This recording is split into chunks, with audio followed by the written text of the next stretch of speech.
Assalamualaikum warahmatullahi wabarakatuh. Om Swastiastu, Namo Buddhaya, Salam Kebajikan, salam sejahtera bagi kita semua. Selamat siang. Di sini izinkan kami untuk mempresentasikan terkait materi mengenai osteoartritis.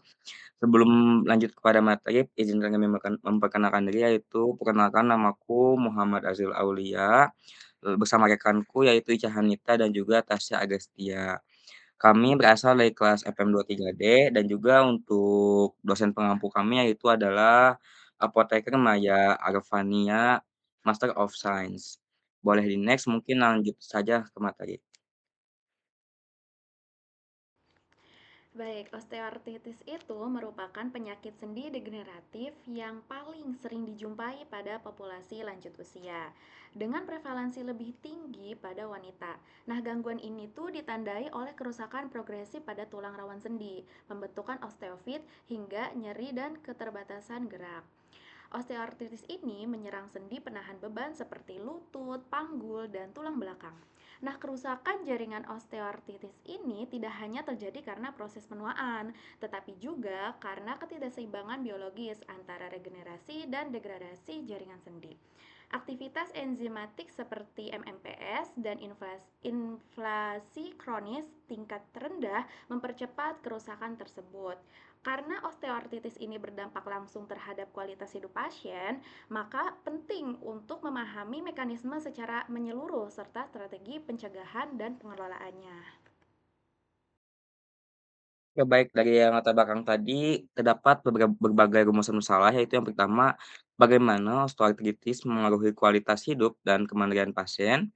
Lalu yang kedua itu adalah apa faktor risiko utama osteoartritis seperti usia dan obesitas. Lalu seberapa efektif sih terapi osteoartritis baik farmakologis maupun non farmakologis. Lalu apakah ada hubungan antara indeks massa tubuh dan keparahan gejala osteoartritis. Nah, berikutnya ada tujuannya. Yang pertama, memahami dampak osteoartritis terhadap kehidupan pasien. Yang kedua, mengidentifikasi faktor risiko utama osteoartritis. Yang ketiga, ada mengevaluasi efektivitas terapi osteoartritis. Dan yang keempat, menjelaskan kaitan antara obesitas dan keparahan osteoartritis. Baik, selanjutnya apa sih itu osteoartritis? Nah, osteoartritis ini adalah kelainan sendi degeneratif yang ditandai dengan penipisan tulang rawan artikular. Nah, perubahan pada tulang subkondral serta peradangan ringan di jaringan sinovial.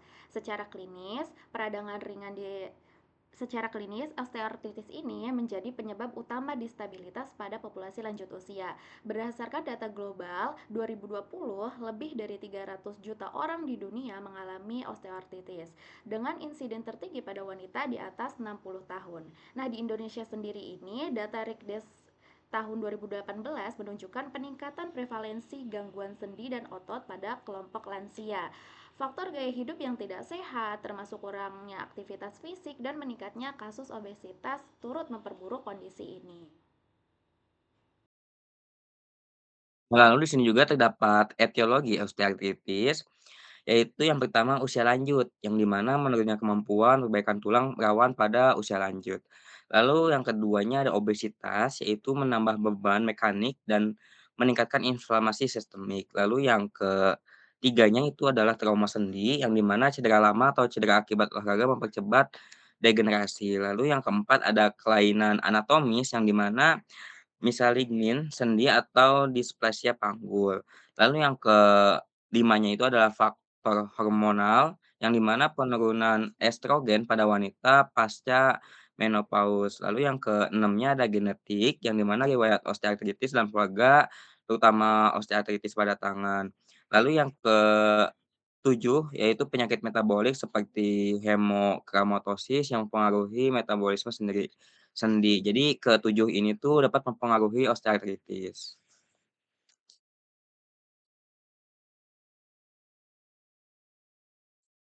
Berikutnya ada patofisiologi osteoartritis.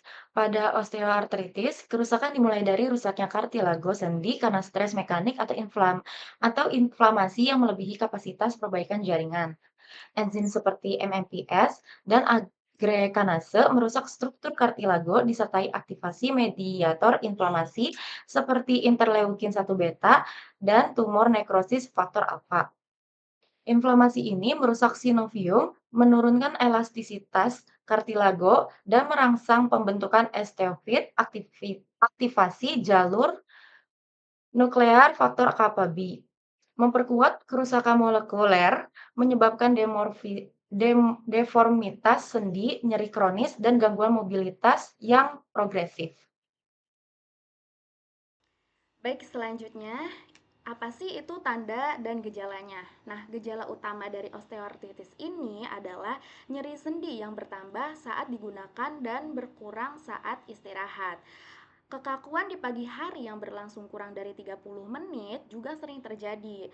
Pasien kerap mengalami krepatasi saat menggerakkan sendi, penurunan rentang gerak, dan pembesaran sendi karena osteofit.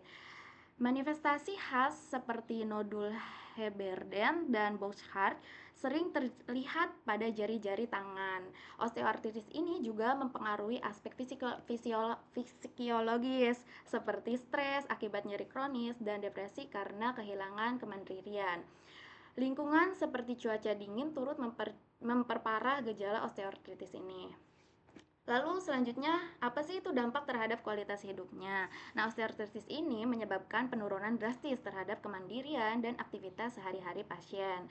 Nyeri kronis, kekakuan, dan ketidakstabilan sendi membuat pasien kesulitan berjalan, naik tangga, bahkan berdiri dalam waktu yang lama.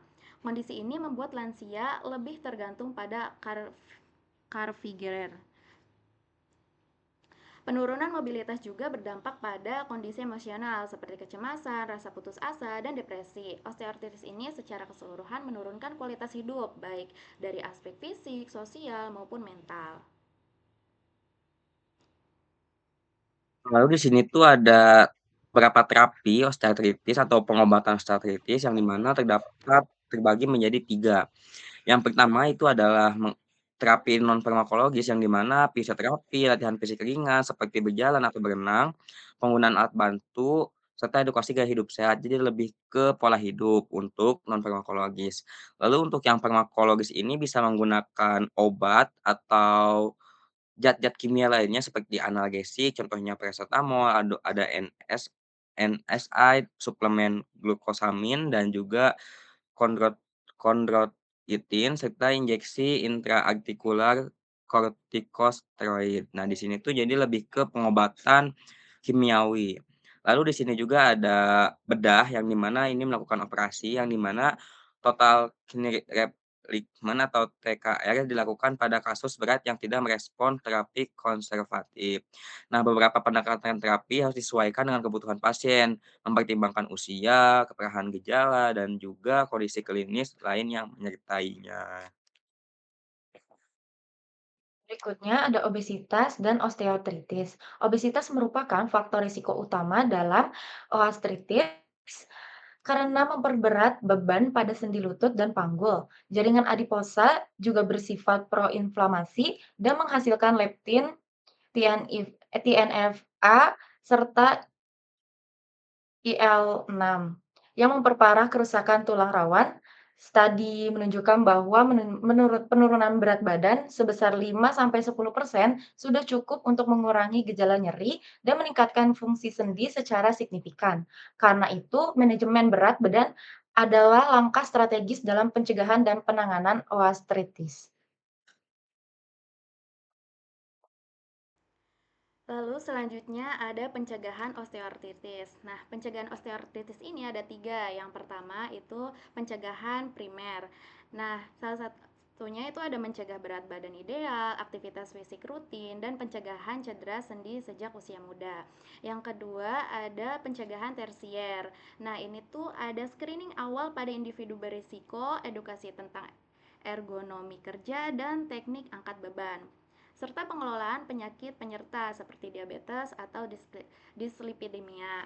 Yang ketiga itu ada pencegahan tersier seperti terapi fisik berkelanjutan, program latihan terstruktur untuk mempertahankan mobilitas, dukungan psikososial bagi pasien dengan keterbatasan gerak.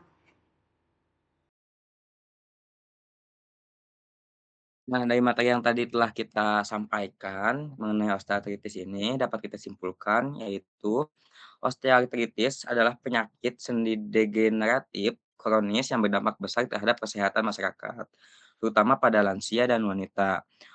Progresi osteoartritis menyebabkan nyeri, keterbatasan gerak, serta penurunan kualitas hidup secara fisik dan mental. Lalu pengolahan osteoartritis yang efektif memerlukan pendekatan holistik dengan terapi farmakologis, rehabilitasi fisik, serta perubahan gaya hidup. Pencegahan sejak dini menjadi kunci penting dalam menurunkan angka kejadian osteoartritis dan menjaga kemandirian pasien hingga usia tua.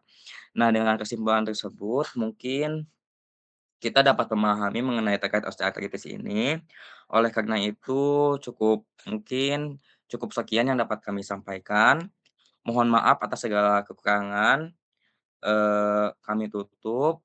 Terima kasih sebelumnya. Wabillahi taufiq wal hidayah. Wassalamualaikum warahmatullahi wabarakatuh. Waalaikumsalam warahmatullahi wabarakatuh.